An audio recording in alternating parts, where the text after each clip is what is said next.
Welcome back.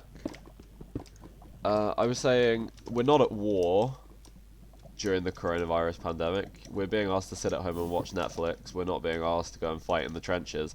However, this is the closest thing that our generation will ever get to a wartime spirit, and I want to leave it knowing that I did my part and did the best I can. So yeah, it's a big deal. I genuinely don't understand the opinions of people who are downplaying the whole situation. And America fucking terrifies me. Like, honestly, seeing the way Trump is handling the pandemic, beginning to unlock lockdown, like literally at the start when their daily deaths were still rising, like that was just crazy. Armed people like going to the I don't know what they call it, the Senate or the oh, what am I saying? Like Congress in Michigan, armed people going to protest lockdown. It's like Jesus Christ, your family are dying, but I suppose America's very freedom driven. That's kind of just in their culture, so I guess it's kind of fair enough. But yeah, I'm just thinking, Christ, I think the people in the UK are being quite badly behaved with lockdown compared to other countries. But I think at least there's an appreciation that coronavirus is a real threat, and it's not a government scheme to keep you inside. It's not something the government are doing in an attempt to so they can put new batteries in the birds. Like there's nothing bullshit like that. Like we know we appreciate the severity of the situation, and that's one thing I'm glad of. Whether people are enough of cunts to then just go and disobey that anyway is another matter, but that's none of my concern. Well, actually, I'd say it is my concern. I've been quite vocal against people breaking lockdown rules. Like, at the end of the day, I've lost pretty much everything to coronavirus. Like, I've lost my job, my college, all my friends, my girlfriend, my mum and dad. I'm not living with. I'm into week 7 of living completely by myself, and yet somehow I'm still staying strong. And it does baffle me to see people who just aren't going with the rules. And and yeah, I am vocal towards those people. I think some people find a cause to get behind for the sake of having a cause because they think it's cool. I'm the sort of person who's very, very outspoken, but only about things I genuinely care about. During my UHC days, that was recorded rounds, which probably a lot of people think's a little bit stupid. But now, that's more, and it's definitely now to do with coronavirus and honouring the lockdown. Because if I can do it, I feel like anybody can.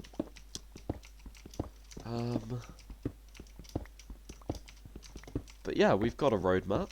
We're gonna get out of it sooner or later. Do you know what? This is if anybody happens to be like trying to stalk me right now and trying to kill me, yes, I am using my solo commentary as an excuse to rant about everything I've wanted to say about the coronavirus situation. Because what other opportunity am I gonna get to just brain dump everything I'm feeling? Because it's a big deal, and a lot of people are gonna have a lot to say, but a conversation is normally a conversation, whereas I'm finally get the opportunity to just speak because yeah, I'm sure you can tell I have an awful lot to say about it, and it's nice to get that out in the open. But oh god, do diamonds exist in this map, or am I wasting? Oh, hey, look at that. I've still not found water. That's pretty mad.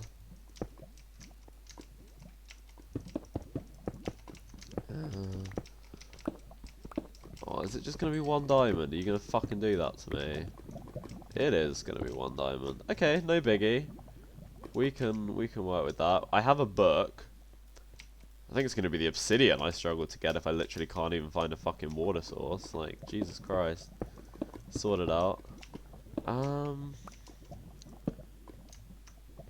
Yeah, what else could I talk about? Maybe... Aye, more diamonds, nice.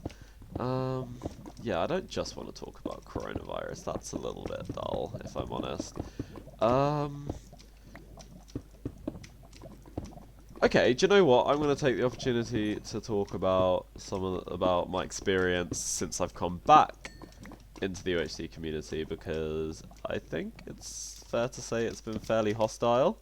I think maybe I could have been on the receiving end of a warmer welcome back. I don't know. It felt like, I think there's genuinely this misconception that I care about recorded rounds. I really don't. I've not watched a round for like 3.5 years. It's a long time, longer than most people, and I I like the RR podcast came back. At the time of recording this, it was like the latest episode, the first one for over a year, was released like a couple of hours ago. Like we're talking really recent, and it was very, very apparent during the recording and watching it back afterwards that I have absolutely no idea what I'm talking about. And compared to our guests, Fancy and Gavin, who are like actual fans of recorded rounds, like I was just talking out my arse, I really was.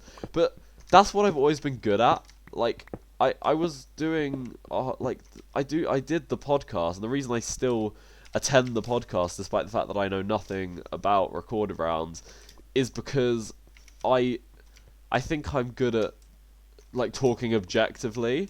I can't tell you what happened in a season, but I know what viewers want, and I know what players want, and I know what works as an organizer, because I've always found the whole spectacle to be quite interesting. Like, I've had people take the piss saying, "Oh, ODog, he's the guy who judges recorded rounds based off the quality of the intro rather than the quality of the season."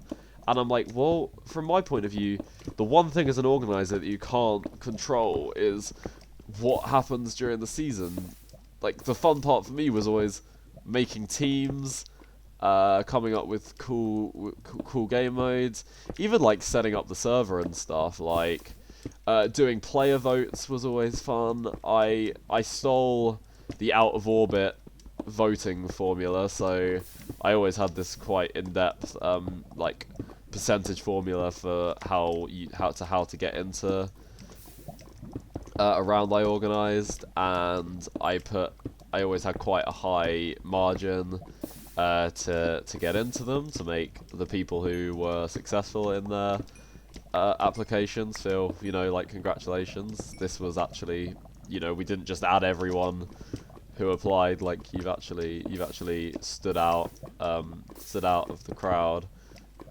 And yeah, I've always enjoyed that side of recorded rounds, and I feel like that is quite often mistaken for, oh, ODog sits and watches RRs 24/7. And I'm not going to judge people who do that, because, you know, I did enjoy watching them once upon a time. There's nothing wrong with it per se, but that's not where my interest in RRs stems from. Mine's more of a conceptual thing. I love the premise of an RR, and to see an organizer have a vision, and for that vision to come together in some way, especially in something like Paradox nowadays. Like, that's just incredibly well done on so many fronts, and like fair play to Bacon for that. Like, he does a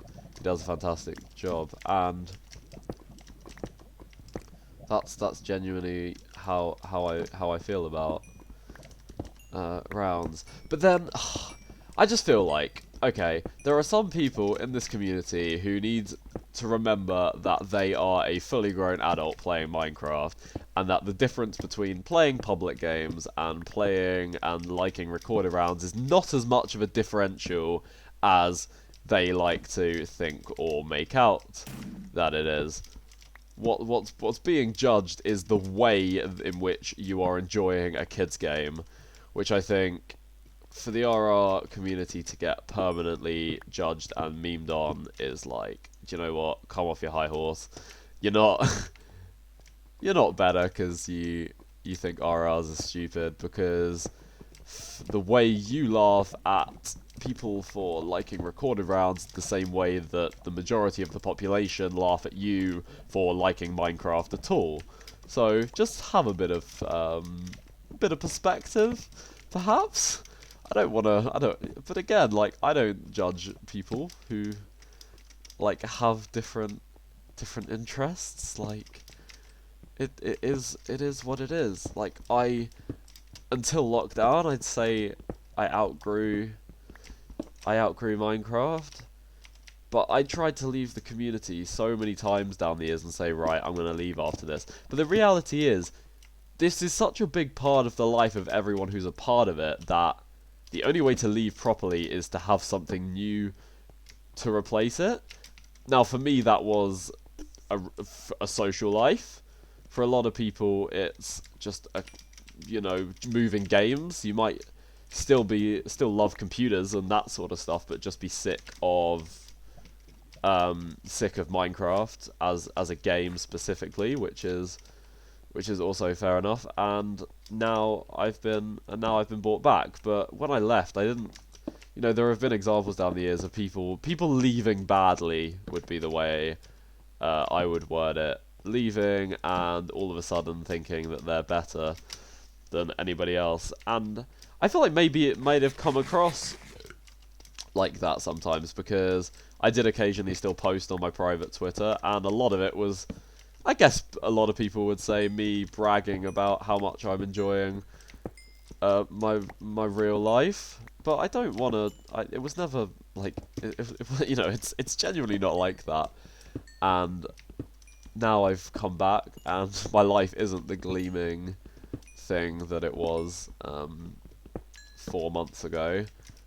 I don't want to come back and all of a sudden.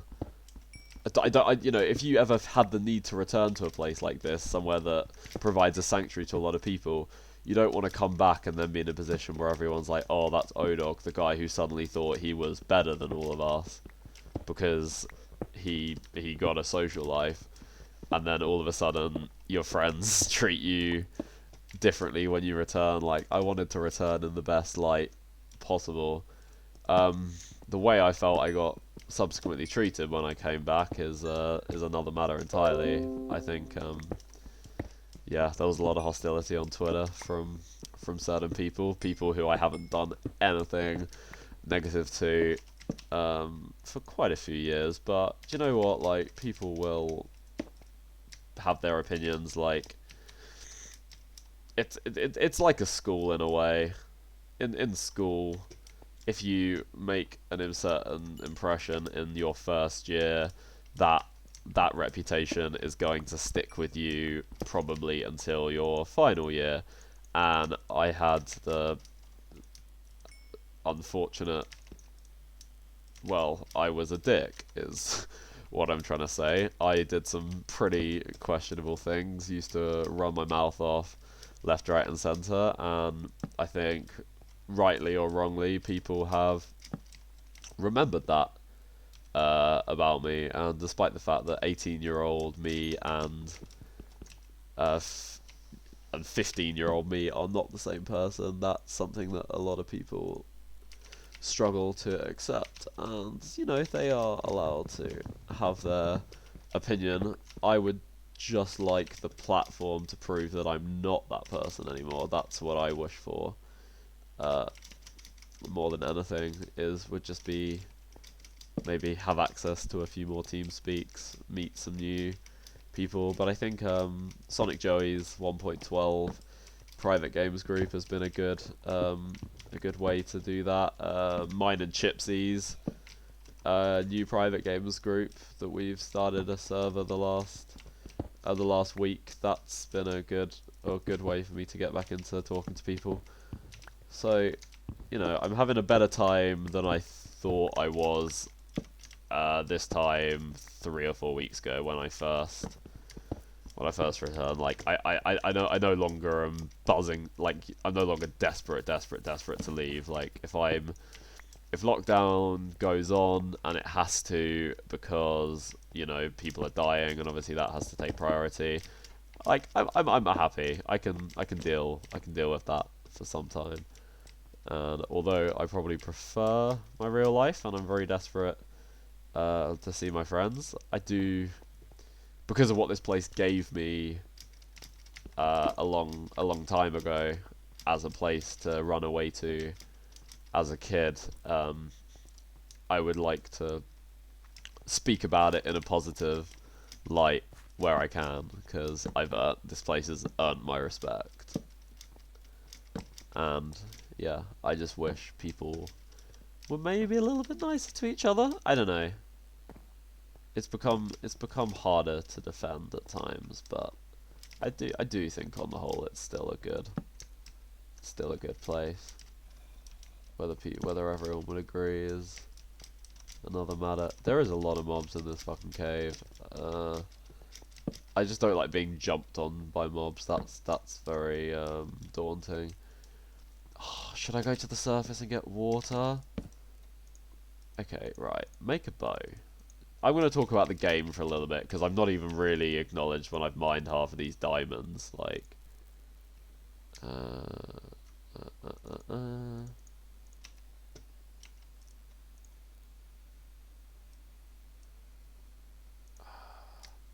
yeah, fuck it. Chestplate sounds good. Right, I'm going to go to the surface, get water, go back down, get obsidian, get apples, go looking for players. Hopefully either a friend to team with or a fight to take. I'm good with either.